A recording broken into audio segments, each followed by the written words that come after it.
Boa noite, turma. Um prazer estar com vocês aqui em mais uma noite de reflexão, nessa casa que sempre nos acolhe com tanto carinho.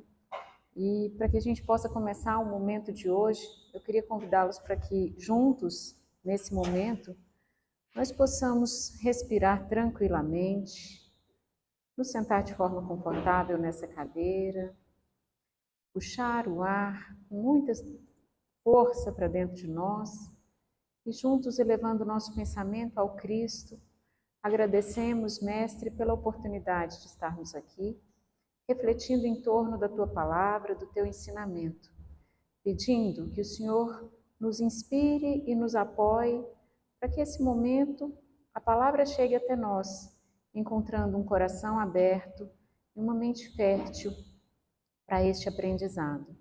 E que na nossa caminhada, ao sairmos daqui, possamos compartilhar um pouquinho do que recebemos em Teu nome ao longo do nosso caminho. Que assim seja. E com muita alegria hoje a gente está aqui de novo para falar um pouquinho de mais um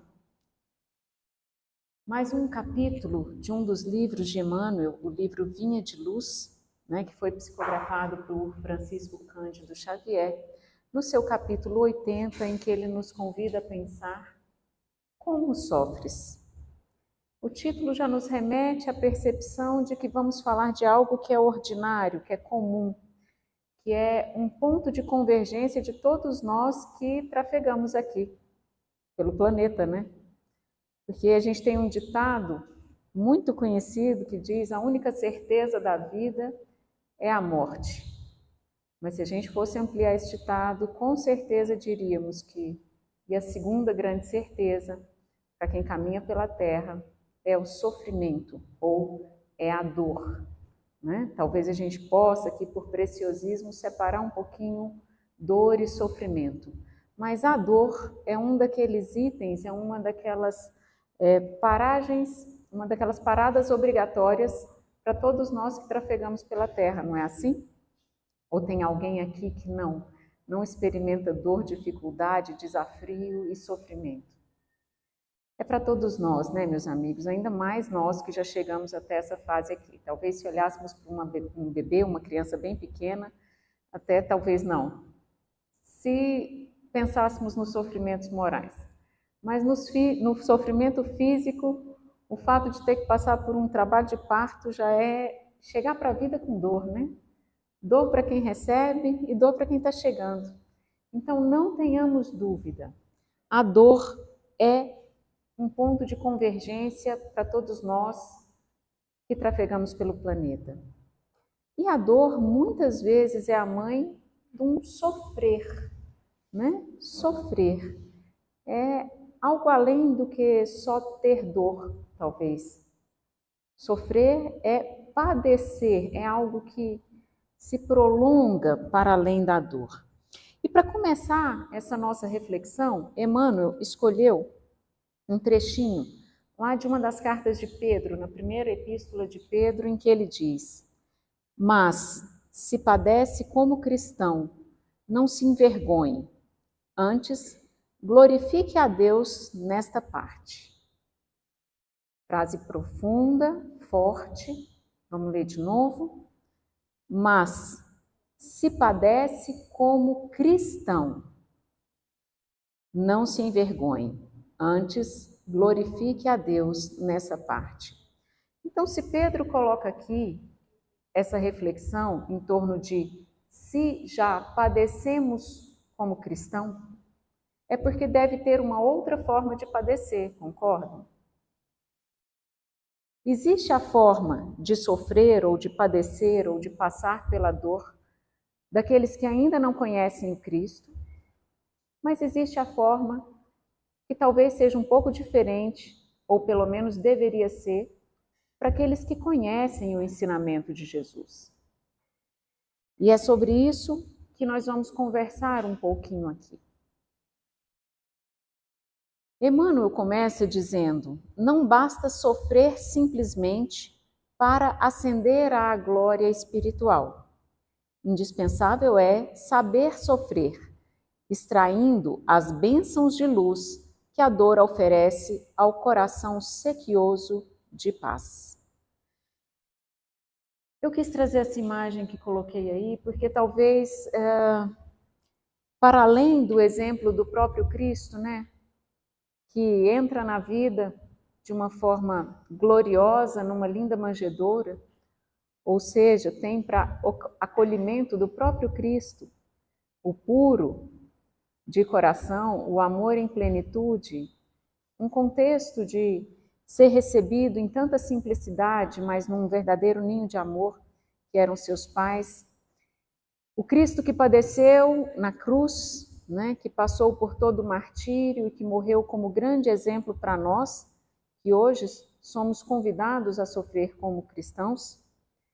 Ele teve ali, nos olhos de sua mãe, Maria, alguém que acompanhava todo esse sofrimento, também envolta num véu de grande dor. Mas talvez seja um dos nossos primeiros exemplos de como é sofrer com Cristo. É um sofrimento diferente, sem dúvida. Olhando para a figura de Maria, fica claro para nós que existe mais que uma única forma de sofrer.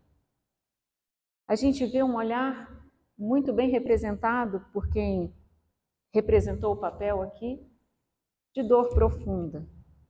Mas sabemos, conhecemos da história, que esse foi um coração que atravessou mesmo este que é o maior dos martírios. Eu acho que para quem é pai e mãe é capaz de concordar comigo, né? Talvez a gente aguente na nossa própria carne muita coisa, mas entregar um filho ao sofrimento é uma das maiores dores, é um dos maiores sofrimentos que nós podemos conceber.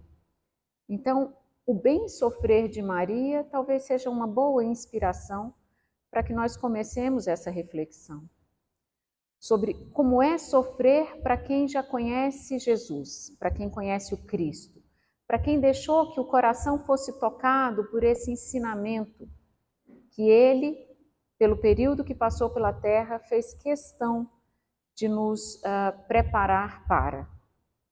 Porque enquanto Jesus esteve entre nós, trazendo notícias belíssimas, né? Trazendo o próprio Evangelho, que é a boa nova, a boa novidade, a melhor das notícias. Enquanto Jesus divulgava a notícia de que Deus é Pai, que Deus é amor, que Deus é sabedoria, justiça, misericórdia, uma série de coisas muito boas a se saber a respeito do nosso Criador, porque até ali tínhamos a lei de Moisés, né? Tínhamos tudo o que foi configurado por Moisés e por os que antecederam a ele, que já era muito, já tínhamos muito, a noção de um Deus único, a noção de um Deus justo, isso já existia. Mas a noção de um Deus Pai, amoroso, misericordioso, essa foi Jesus quem trouxe para nós. E enquanto ele trazia essa grande boa notícia, enquanto ele se revelava como o Messias que veio para a libertação dos corações, a libertação dos povos, ele também nos alertava, nos advertia o tempo todo de que passaríamos pela dor, pelo sofrimento, porque o reino de glória que ele nos prometia não era um reino desse mundo. O meu reino não é desse mundo. Para aqueles que se dispusessem a seguir Jesus, junto com essa notícia de um amor profundo e pleno, de uma misericórdia exuberante, de uma onisciência e onipotência do Pai que nos criou, também vinha o alerta de que a dor se faria como uma ferramenta durante o caminho, durante o caminhado. Ele nos prometia para o mundo material pranto, ranger de dentes, dificuldades. Dizia que aquele que quisesse segui-lo se desapegasse de seus bens, tomasse da própria cruz e o seguisse. Percebam, a notícia, o alerta, a advertência do Cristo era para que aprendêssemos a passar por isso de uma forma proveitosa. Então, sim, há uma forma de sofrer, que deve ser algo diferente para aquele que entende a notícia, a novidade, a mensagem que Jesus nos deixou. Que não tem a ver com buscar a dor, como inicialmente pudéssemos compreender na nossa imaturidade enquanto humanidade, né? Por muito tempo se pensou que os seguidores do Cristo eram adeptos da dor, gostavam de sofrer, buscavam o sofrimento voluntariamente. Mas não é sobre isso que Jesus nos dizia. Definitivamente não. Não é sobre buscar o sofrimento, mas é sobre compreender que a dor, o sofrimento, eles também têm um papel na nossa vida. E que se a gente permite que a dor chegue até nós, como chega para todos nós, de uma forma harmoniosa dentro do coração, a gente vai poder aprender e não necessariamente precisaremos passar por aquela dor sem a compreensão da sua função na nossa vida, né? Poderemos passar pela dificuldade sem a revolta, sem aquilo que mais gera sofrimento na nossa vida. E eu digo sem revolta e não necessariamente sem indignação, porque são coisas diferentes, né? É importante que exista em nós, humanos, algum nível de indignação, de não concordância com a dor. Não é porque tem dor que tem um prego aqui na minha frente que eu vou pisar em cima do prego. É claro que eu devo desviar. É claro que eu tenho que buscar a minha proteção, o meu bem-estar, o meu crescimento continuamente. Só que, ainda que eu busque continuamente por esse aprendizado, por um caminho que faça mais sentido, em alguns momentos, em algumas circunstâncias, a dor vai fazer parte da nossa vida, e isso não é opcional. Porque existem, segundo o Evangelho, o Evangelho segundo o Espiritismo nos explica, né, explica muito bem, inclusive, a gente vai encontrar com a dor por dois caminhos principais enquanto trafegamos pela Terra, né? Uma delas é essa dor que nos impulsiona ao aprendizado. É a dor que todo ser que vai crescer, que vai aprender, passa. Toda criança, para aprender a andar, cai. E toda criança que cai, em algum momento, se machuca. Então, faz parte do aprendizado lidar com a adversidade, lidar com a dificuldade, lidar com o desafio e com o desconforto que isso nos traz. Mas esse não é a única forma de dor com a qual nós vamos nos deparar na nossa caminhada. E para nós, particularmente, que já somos adeptos, né, que já temos alguma noção da doutrina espírita e de tudo que ela nos traz de forma tão bem explicada, existe um outro tipo de dor.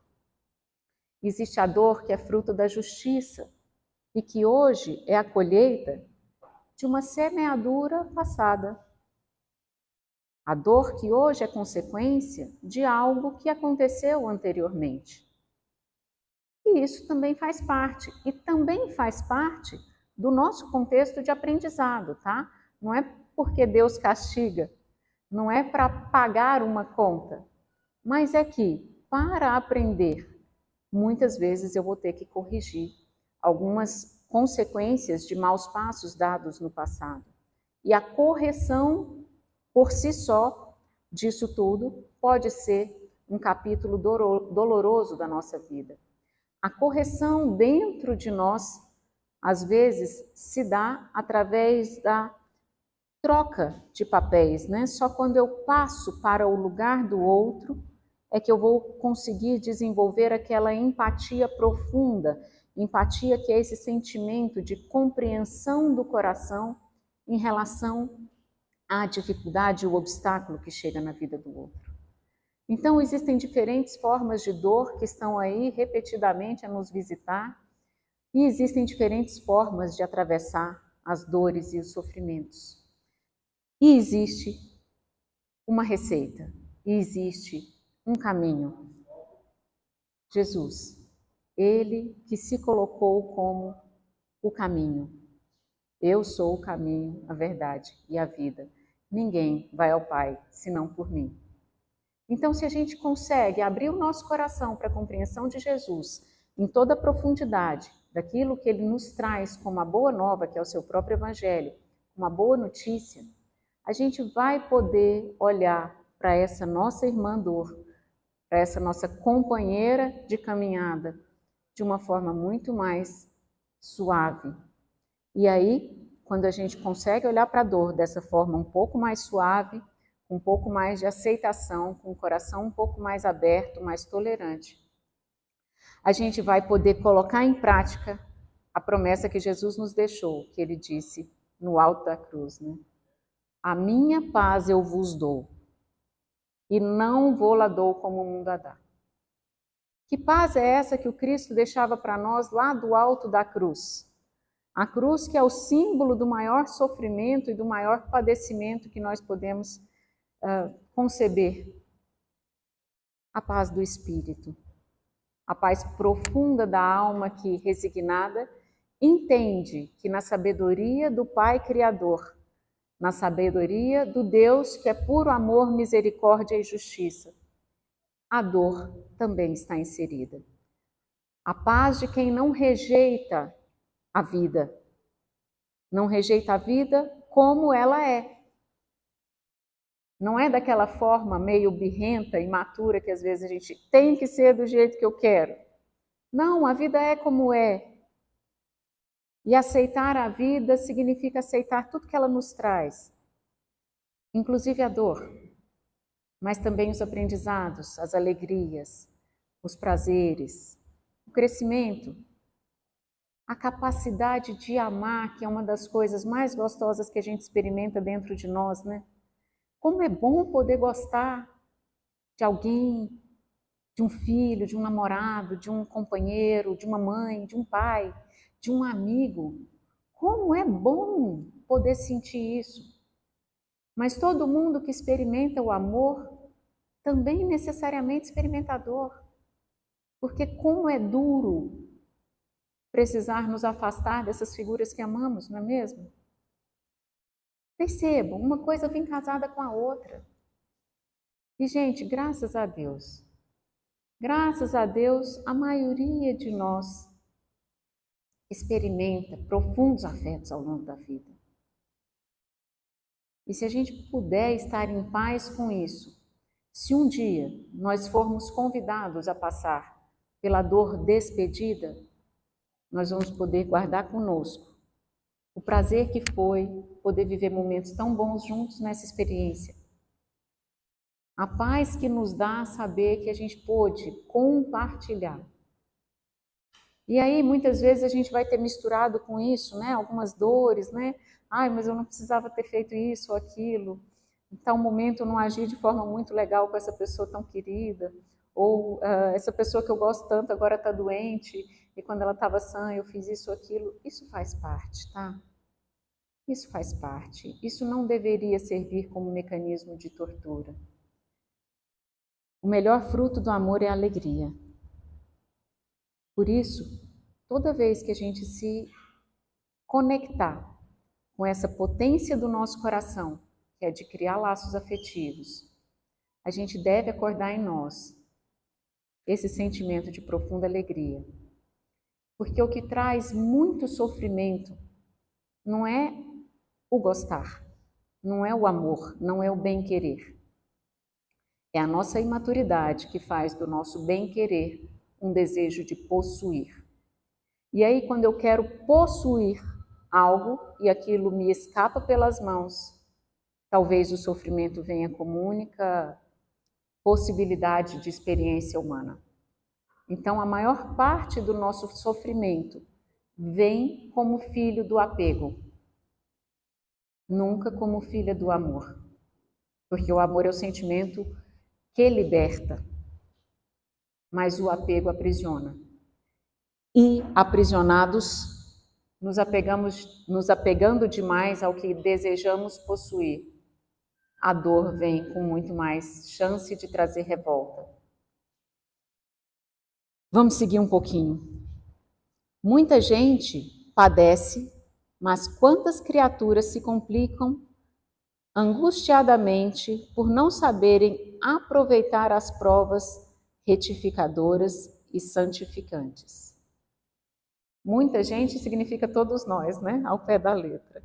Todos nós padecemos, mas em muitos momentos, muitos de nós não só sofre, mas também se complica quando é visitado pelo sofrimento, quando é visitado pela dor. Justamente por conta disso que vínhamos falando, né? Porque por sermos apegados ou por sermos resistentes, não aceitamos, e não é aquela não aceitação apenas da indignação, que tenta evitar os problemas, mas é algo um pouco maior que isso, é o revoltar-se frente às dificuldades, os problemas e as coisas que se impõem na nossa vida. Porque a revolta é um dos sentimentos que mais nos adoece mentalmente, que mais nos adoece afetivamente. A revolta faz com que nós fiquemos como Paulo, quando ainda era Saulo. Lembram? Que revoltado e indignado, mas não apenas indignado, na sua incompreensão daquela fase, ainda Saulo, perseguia os cristãos com toda a sua força. E quando na estrada de Damasco ele se encontra com Cristo, né, e por um instante fica cego frente a tanta luz, o que ele escuta do Cristo é: meu irmão, meu filho, pare de se debater nos aguilhões, pare de se debater nos espinhos. Pare de ser tão consistente na direção equivocada. O sofrimento de Paulo, já àquela altura, quando já tinha perdido sua noiva, né, quando já tinha, enfim, mandado apedrejar Estevão, quando via que tudo aquilo em que ele confiava, todas as certezas dele em torno do ensinamento de Moisés e do judaísmo, vinham perdendo consistência frente à boa nova do Cristo, ele se revolta, ele se debate, ele briga mais do que o necessário. Mas quando desperta da sua cegueira, literalmente, era um homem transformado, porque a presença do Cristo tem esse profundo poder de nos transformar. Mas mesmo a transformação que conhecemos ao conhecer o ensinamento de Jesus, ela também é uma transformação processual. É um processo, e todo processo leva tempo. E tempo é uma coisa que a gente não tem muito hoje em dia, né? A gente anda tão apressado, com tão pouco tempo para gastar nesse movimento do conhecer-se, do conhecer os processos que vivemos, do conhecer os problemas que a nossa vida nos traz, como oportunidades, né? Aproveitar as provas retificadoras que a nossa vida nos traz. Olhar com paciência, com tempo, com curiosidade para as nossas dificuldades e abrir o nosso coração para entender o que eu posso aprender aqui. Será que eu estou me debatendo contra espinhos? Será que existe uma forma de atravessar esse momento de dificuldade de forma mais produtiva, mais proveitosa? Infelizmente, o mais comum é que nós, por conta da nossa imaturidade, ainda tenhamos grandes dificuldades nisso, né? Emmanuel continua dizendo: vemos os que recebem a calúnia transmitindo-a aos vizinhos, os que são atormentados por acusações, arrastando o companheiro às perturbações que os assaltam, e os que pretendem eliminar enfermidades reparadoras com a desesperação. São respostas nossas, respostas padrões nossas frente à dificuldade, né? Ele elencou aqui algumas diferentes formas de provações que a gente atravessa quando está aqui, né, na vida, na matéria, e nossas respostas. Uma vez falam mal de mim, eu falo, ou eu revido, falando mal de quem falou mal de mim, ou seja lá que calúnia for, ou eu passo adiante, né? Ah, teve esse problema aqui, Eliara, porque você isso ou aquilo, você fez isso de uma forma que não foi muito adequada. Eu não. Foi o fulano que me entregou desse jeito, eu só dei continuidade, blá, blá, blá, blá, blá. Às vezes sem assumir a responsabilidade, sem absorver o aprendizado que aquele alerta poderia me trazer. Sem aprender a calar, porque Jesus fez muito, né? E ensinou muito pelo que disse, mas também pelo que não disse. Se a gente pensa sobre o momento em que Jesus foi levado a julgamento, o que ele disse em própria defesa? Não disse, não disse nada. Atravessou aquela tribulação entendendo que se fazia nele, ali, a vontade do Pai. E que a defesa dele era perecer para que o seu exemplo pudesse frutificar de forma mais profunda, mais profícua na nossa vida. Então, o calar, que tantas vezes se faz necessário para não disseminar ainda o mal, não disseminar ainda mais os malefícios que certas falas podem trazer. Quando a gente está atormentado, irritado, atrapalhado, estressado, e aí a gente pode pôr muito ado aqui, né? Quantas vezes o que a gente faz é brigar e irritar o outro, é complicar ainda mais a nossa situação cultivando esses sentimentos, mas não só isso, a gente começa a distribuir aquele mal-estar e aquele desconforto em torno de nós, né? Como nós somos ruins de responder a estresse, gente. Todos nós. Acho que não tem ainda entre nós aqueles que são muito bons, são muito poucos mesmo. Mas conhecer o ensinamento de Jesus significa poder ligar uma luzinha de alerta e ver, será que eu estou fazendo isso? Porque ninguém fica pronto só porque conhece ou só porque entende, não. Entender é aqui. Estar pronto é aqui, no coração. A gente vai dar para o mundo sobre o que já absorveu e assimilou. Então é processo. Um movimento como esse nosso, de vir para uma casa, estudar, né, se debruçar um pouco em torno dos ensinamentos, serve para que os nossos alertas comecem a ligar e a gente possa ter a chance de eventualmente fazer diferente, fugir da nossa resposta automática, do nosso piloto automático, né? Parar com aquilo que a gente fez de forma automática por tanto tempo até aqui, mas que a gente já entende que não é a única forma. Pode ser a nossa principal forma de agir. Mas quando a gente entende que não é a única e o alerta liga, quem sabe eu tenho a chance de fazer diferente num próximo momento, né? Quando os corações se transformam em poços envenenados de ódio e amargura, porque pequenos sofrimentos lhe invadiram o circuito pessoal. A revolta, né? A amargura. A gente se vê injustiçado segundo o nosso ponto de vista, que é muito restrito aqui a partir da matéria, e aí começa a destilar ódio. Eu escolhi essa figura porque eu acho ela muito emblemática, né? Ela nos remete àquela cena da mulher adúltera, aquela que foi pega em adultério e que foi levada à praça pública para que fosse apedrejada por todos. Todos que em sua cegueira imatura, porque a cegueira em nós é um processo da imaturidade, se achavam com o direito de acusar o erro quando acontece no outro.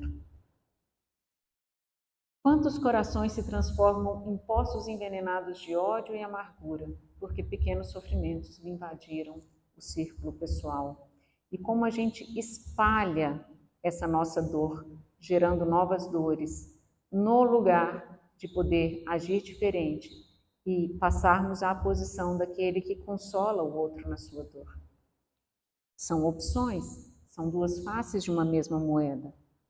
Não são poucos os que batem à porta da desilusão, da descrença, da desconfiança ou da revolta injustificável, em razão de alguns caprichos desatendidos. A vida é como é, regida por um maestro que tudo sabe, que tudo pode e que muito ama. Então, se a vida se revela hoje, com todo o conteúdo que ela se revela na minha vida ou na sua vida, podemos estar seguros. Ela segue obedecendo a uma lei de justiça e uma lei de amor. E existe a permissão de um pai, não é de um juiz, não, é de um pai amoroso, bom, misericordioso, e que mesmo com todas essas premissas, permite que esse problema chegue até você nesse momento da forma como chegou. Toda injustiça, todo o nosso sentimento de injustiça é fruto da nossa visão fragmentada da vida. Nós vemos parte, e segundo aquilo que podemos observar, nos parece muito injusto o que está acontecendo. Mas se temos no coração a segurança de que somos filhos criados por um Deus amoroso, bom, justo, que tudo sabe, tudo pode, se acontece daquele jeito, com a permissão dele, algum fruto de amor pode vir, seja lá do problema que for, que estiver acontecendo. Então, isso me fortalece para que eu acolha com a paz do Cristo no coração o problema que me chega, para que eu aceite esta resignação. Isso não é afeição pela dor. Isso não é buscar a dor. Isso não é achar que porque sofro serei redimido. Essa elaboração interna que compreende e aceita de coração, isso sim é um movimento de saber sofrer como cristão. Como aqueles que iam dar a sua vida nas arenas em memória do Cristo, que tudo sofreu em amor nosso.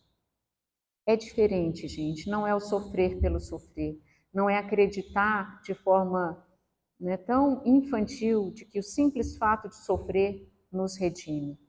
É essa postura do coração amadurecido, confiante, é essa postura que vai nos habilitar a realmente não sentir de forma tão amargurosa a dor que nos chega e nos permite estar carregando a nossa cruz na direção que o Mestre nos apontou. Tem uma frase de Silas lá no livro Ação e Reação que é muito bonita de a gente parar para olhar, sabe? Quando ele diz, quando a nossa dor não gera novas dores, nossa aflição não cria aflições naqueles que nos rodeiam, nossa dívida está em processo de encerramento. Quando a gente para de se debater nos espinheiros e a gente aceita, é o aceita que dói menos literalmente aqui nesse contexto. A gente acolhe e a gente se dispõe a olhar para o momento de dificuldade com a curiosidade de quem quer aprender e de quem confia que aquilo é fruto de justiça e de amor, apesar de eu não conseguir compreender nem a justiça nem o amor do contexto. Porque isso é a fé. A fé é belíssima nesse aspecto. Fé não é acreditar em. Fé é muito mais do que acreditar em. Fé é confiar. Confiança é entrega. Como um filho que se entrega aos braços do Pai, a gente pode se entregar aos cuidados do nosso Pai Celestial e confiar. Confiar no amor que protege, na justiça que assegura que tudo tem razão de ser e que tudo vai ser usado como fruto de amor. E aí a gente realmente vai se despedindo daquela postura que nos colocaria em risco de distribuir mais e mais dor ao redor dos nossos passos. É isso que Silas está dizendo aqui, Quando a gente começa, apesar de estar em dor, não provocar dor, apesar de me sentir agredida, eu não agrido de volta.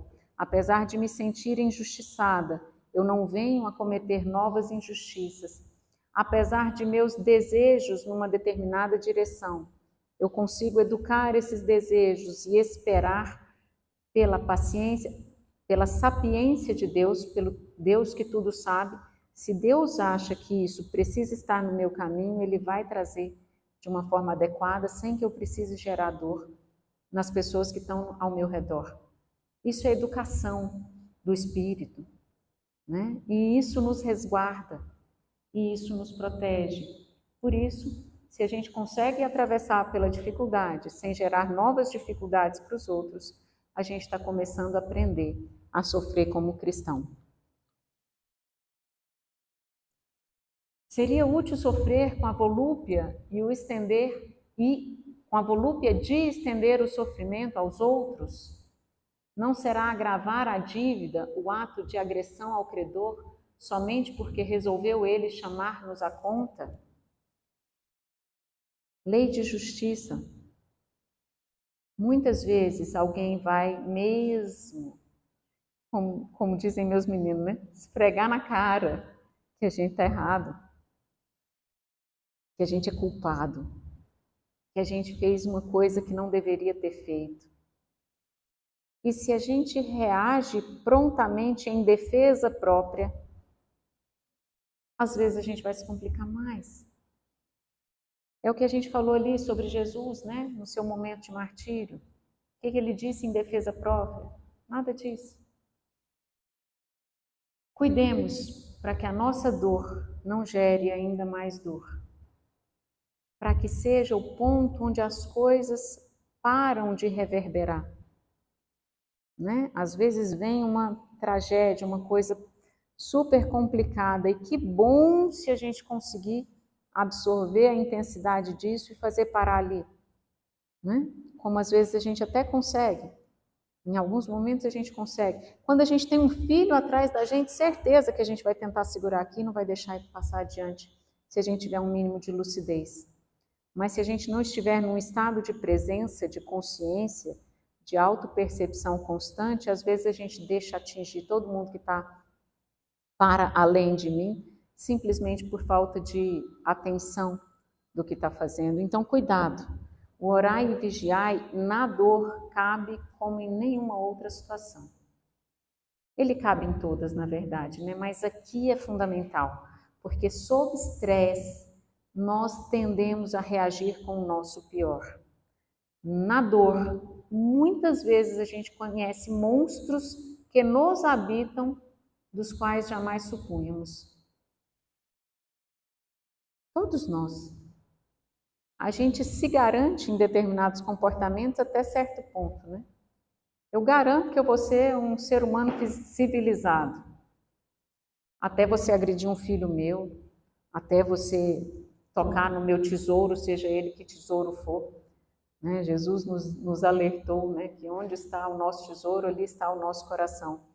Então, aquele que toca nos nossos tesouros, toca em terreno perigoso, e a gente tende a, sob estresse, reagir com o nosso pior, gente. Isso aí somos todos nós, isso é meio instintivo. É a educação que vai fazer com que a nossa vontade se sobreponha ao nosso desejo de revidar. Porque o desejo natural, para nós que habitamos o nosso planetinha de expiação e prova, tende mais ao revide do que qualquer outra coisa.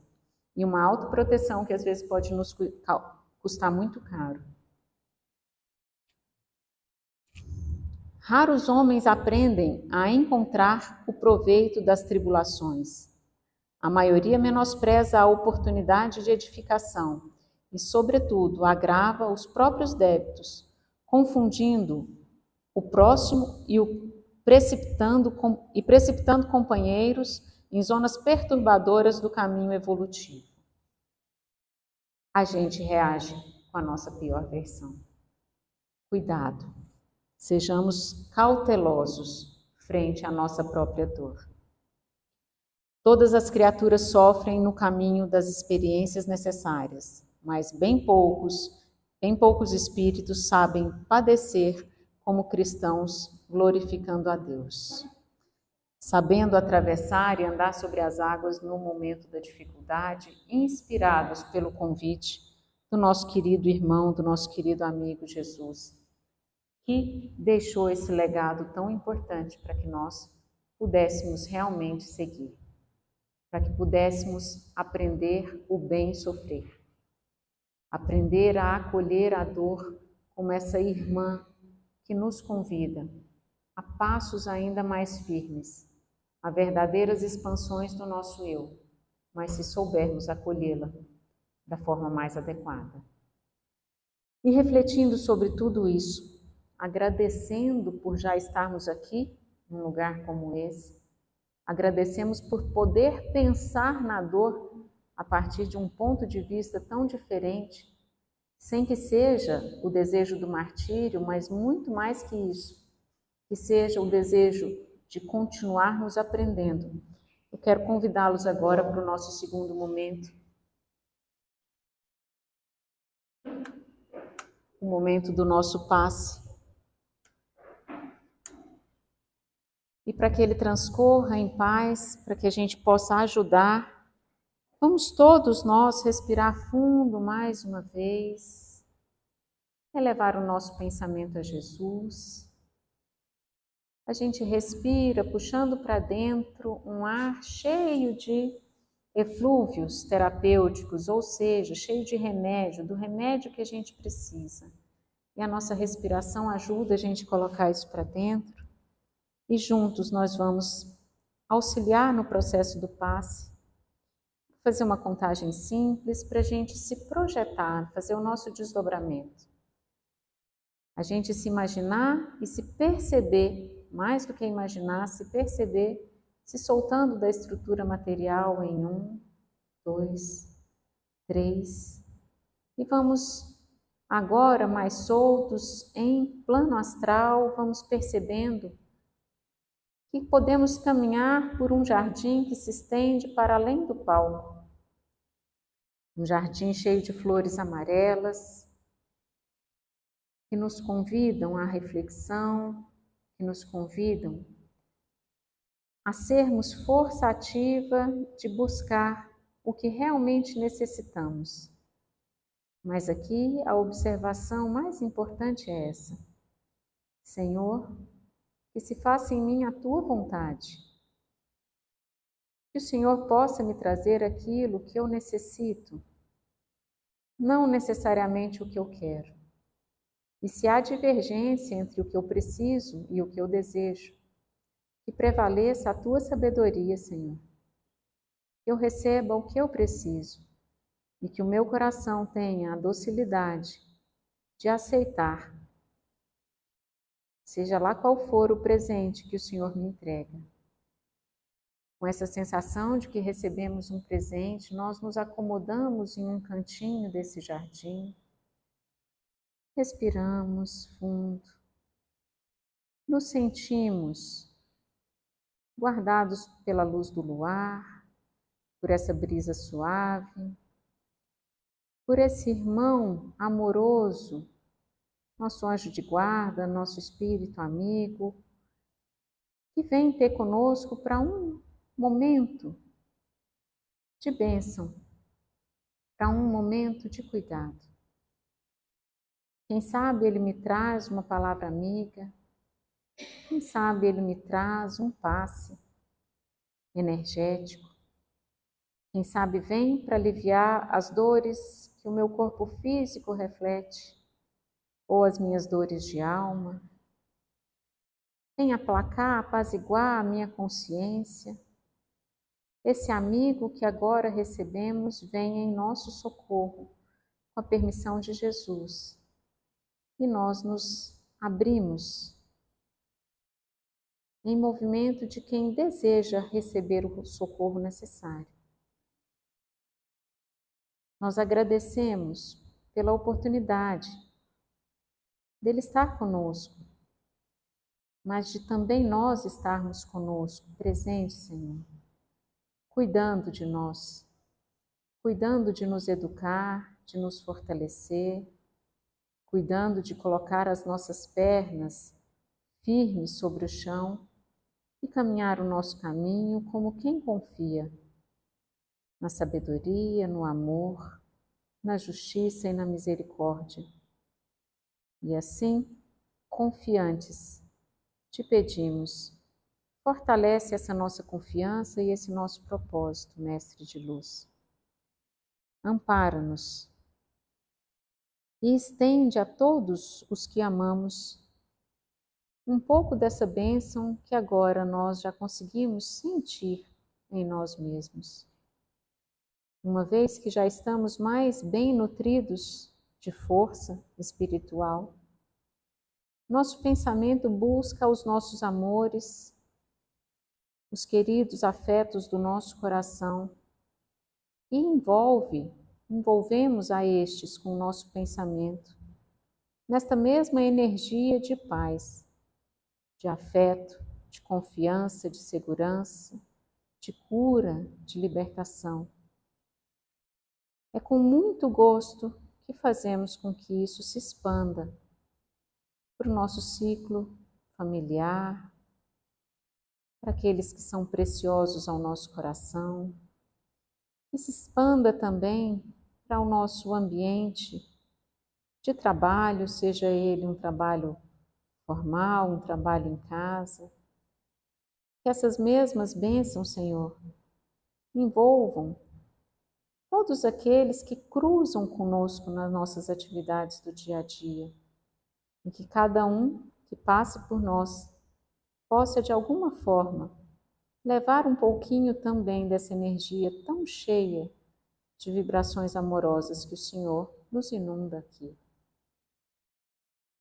Num esforço de consciência e aprendizado, nós te pedimos, Mestre amigo, que também aquelas pessoas com as quais temos um número maior de dificuldade, sejam elas afetos ou ainda que sejam desafetos do nosso coração, que elas também sejam envolvidas por essa energia pacificadora, por essa energia nutritiva, fortalecedora, curadora.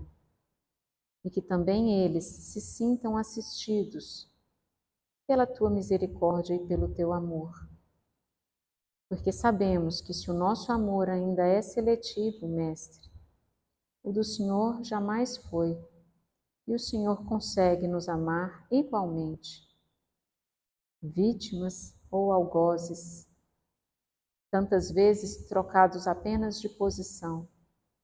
Mas esse amor, que tudo conserta, que tudo corrige, há de ser a nossa principal ferramenta de remissão.